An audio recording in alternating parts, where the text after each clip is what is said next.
That down. Let's move on to this, shall we? You know, one of the real notable absences in the MCU, whenever Hulk has been around, has been the presence of Betty Ross or Liv Tyler, right? I mean, I really liked what Marvel was doing in Avengers Age of Ultron when they introduced a romance between Dr. Banner and Scarlet Black Widow. Yep. I loved that. Like, and you know what? I love that scene so much because they made the romance make sense in one line where, you know, Dr. Banner's like, why would you want a guy like me? And she says, and I'm paraphrasing a bit, she says to him, I've always been around all these guys who are looking to run into the fight. And then I meet this other guy who runs away from the fight because he knows he'll win. And that is, to me, like one of the best lines ever in the MCU. I love that line. So that made me get over Betty Ross a bit. But again, it needed to be noted. There's been a big absence of Betty Ross. Now, you guys might remember some time ago when they announced Captain America Brave New World, that there were some reports going around that Liv Tyler would return. And now we know for sure she is going to be. She hasn't been in any of the trailers yet. But why? Why is she coming back, and why is she coming back now? I don't think Bruce is in the movie. He might be, but so why bring her back? That's the big question. Well, the director of the film addressed that very question about why bring Liv Tyler back, particularly now. And this is what he said. This comes to us from Superhero Hype. Right, speaking with the official Marvel podcast, Ona, the director, explained why Brave New World was the perfect time to bring Betty Ross back, noting the importance of the character plays while on screen opposite her father, the recently elected U.S. President Ross, now played by Harrison Ford, following the death of Hurt in 2022. It was sort of a no-brainer to bring Liv back, the filmmaker said. She just has this real humanity to her. The relationship she ends up having with Thaddeus Ross in this film is a really big part of his journey of trying to cement his legacy and redefine who he has been as a human being and as a leader. And you know what? I gotta say, when I read that comment from him, it made sense to me. Because we often think about Betty Ross in terms of she's the one, until, you know, Black Widow came around, she's the one that helps Bruce keep his humanity, right? But one of the things that I've also loved about the Hulk film, and particularly the one with Ed Norton Jr., is that father-daughter relationship between Thunderbolt Ross and Betty. Because clearly they love each other, but they're also in some ways can't stand each other, but they love each other. You know, it's that really weird, like, I'm gonna blah, blah, blah, but my God, if anybody touches my daughter, like, I'm so mad at her. She's this. Oh, wait a minute. My daughter's in trouble. Like that sort of thing. And she has that same thing. And the whole idea of bringing her back to let her play that kind of role as well, not with the Banner Hulk, but the Thunderbolt Hulk, the Thaddeus Ross Hulk. I think that could be a really smart move, that she's that thing that ties him to his humanity. Maybe, and now again, I'm saying all this as somebody who has not seen the movie yet. All right. I talked to somebody who did see the movie and said it's pretty good. Said it wasn't great by Marvel standards, but said it's pretty good. So that's good. And to have her back in here, I think kind of closes off something that a lot of fans have thought about for a long time. And I like it. And right. I'll be honest with you. I hope we see her more in this cinematic universe moving forward, because I love her as an actress and I really like the character. She might be the key to what turns the tide against this Red Hulk. Might be. With her research or whatever. Maybe another serum or another gamma. Because she is a scientist. Right. I mean, maybe they have to bring her in. Or maybe she's the cause of this Red Hulk. Who knows? Well, also, you know what they might do? They might pull a little bit of a Justice League. Remember in the theatrical version of Justice League, like Superman is now alive again and he's fighting all the other members of the Justice League. And Batman's like, okay, bring in the final solution, right? And what they do is they bring in Lois Lane. And then that's the thing that makes Superman go, oh, right.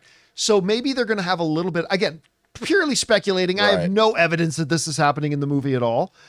But maybe there's a little bit of that where it's a bit of she's the thing that brings him back. Again, don't know. We'll have to see. This doesn't. Well, for me, this moves the needle because I've had a crush on Liv Tyler for like the longest time, ever since Armageddon. But does this move the needle? Are you getting more excited for this film, or are you even excited anymore for this film after we've heard the comments that we've heard? That's a good question. I mean, it's been difficult for me to get really excited for Captain America: Brave New World because, again, to me, neither Bucky nor Sam are Captain America. Steve Rogers is Captain America. And I see people arguing, oh, they should have made Bucky. No. It would have made no sense for Bucky to be Captain America. And besides, Bucky isn't Steve. And Sam isn't Steve. And I get it. But yes, well, John, in the comic books, the comics are the comics, the movies are the movies. So I've never really been excited about the idea of somebody else calling themselves Captain America when Captain America is Steve Rogers is Captain America is Steve Rogers is Captain America. So it's been really, it's been challenging for me to get too excited about it. Now, I love Anthony Mackie. Right. And I think Sam has been a great character in the MCU. And you can't miss Harrison Ford every time he's on screen. Harrison Ford as Thunderbolt Ross, the fact that they're finally tying in Tiamat in the ocean, the fact that they're bringing in adamantium, the fact that we've got the leader, Giancarlo Esposito's in the movie. Right. I mean, there's a lot of things to like. So what I would say is that I haven't been excited for Captain America 4, but I've been looking forward to seeing it. And Liv Tyler, I will say her presence in it and hearing the director talk about her role in it, that increases my anticipation. I still won't say I'm super excited for it, but I am seeing it in a few days. What I really don't like feeling is something I haven't felt in a long time, that it feels like I have to watch this movie in order to progress the Marvel story. Like, this is one I have to go to. I hate feeling that way because I do like Anthony Mackie. I do feel we need a new leader, and I think like he could be it. But I hate having that small feeling like, oh, what I want to get to, the Thunderbolts, I have to watch this. Or what I want to get to in future MCU, I have to watch. I hate even having a little bit of feeling because I like a movie. But that's a cinematic universe, I know. right? I like having a movie, being excited just for that movie itself, without any rewards or any like expected rewards after or whatever. Like I don't know how to word it. I'm very bad at it. The thing that you brought up though is that the interesting thing through all this has been we've got a Captain America movie and a Thunderbolts movie, and I have been and continue to be way more excited for this Thunderbolts movie. I don't know why, but everything I've seen from this Thunderbolts movie has made me giddy. I've been excited. I love that Red Guardian's in there. Right. I love Bucky. Right. I mean, I think this is going to be a hell of a fun film, and I'm super excited for that. And hopefully, again, listen, I don't need Captain America to be like Captain America 4. I don't need it to be Captain America Civil War. I don't need it to be Winter Soldier. I just want it to be good. As long as I go in and come out and go, hey, that was a good time, then I'll be happy. It's very funny how we got this upcoming movie and it's abiding by the rules, the laws. And then the next movie is breaking all the rules. Breaking all the laws. So I can't, you know what? I am excited because I feel anytime Harrison Ford is on the screen, I got to go see him. I don't know how many more we have left. I hope he lives forever. But you know what? We gotta celebrate the man. So I'm going to go watch this. Excited for him. Guys, we want to take a second to thank a sponsor of today's video, Hungryroot. You know, grocery shopping used to be one of the biggest struggles. Between your busy schedule and wanting to eat healthier, it just feels impossible to stay on top of everything. But all that changes when you discover Hungryroot, the easiest way to eat healthy without the hassles. Hungryroot is like having your own personal grocery shopper. They take care of the weekly shopping for you, recommending healthy, high-quality groceries tailored to your tastes, nutritional preferences, and even health goals. They've got it all: smoothies, snacks for the kids, ready-to-eat meals, and even supplements. For me, Hungryroot is absolutely a game changer, guys. My health goals have become so much easier to stick to. I love how they personalize my cart every week and even get smart about my preferences as I go. It's honestly stress-free and so simple. You're gonna love Hungryroot as much as I do. Take advantage of this exclusive offer. For a limited time, get 40% off your first box, plus get a free item in every box for life. Go to hungryroot.com/Campea and use the code Campea. That's hungryroot.com/Campea using the code Campea to get 40% off your first box and a free item of your choice for life. hungryroot.com/Campea, code Campea.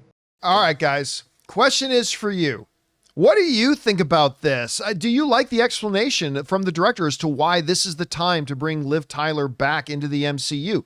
How big or small of a role? I've seen some reports out there that says she's in like 15, 20 minutes of the film. I've seen some reports that say she's in like one scene. I mean, we just don't know. We'll have to wait and see.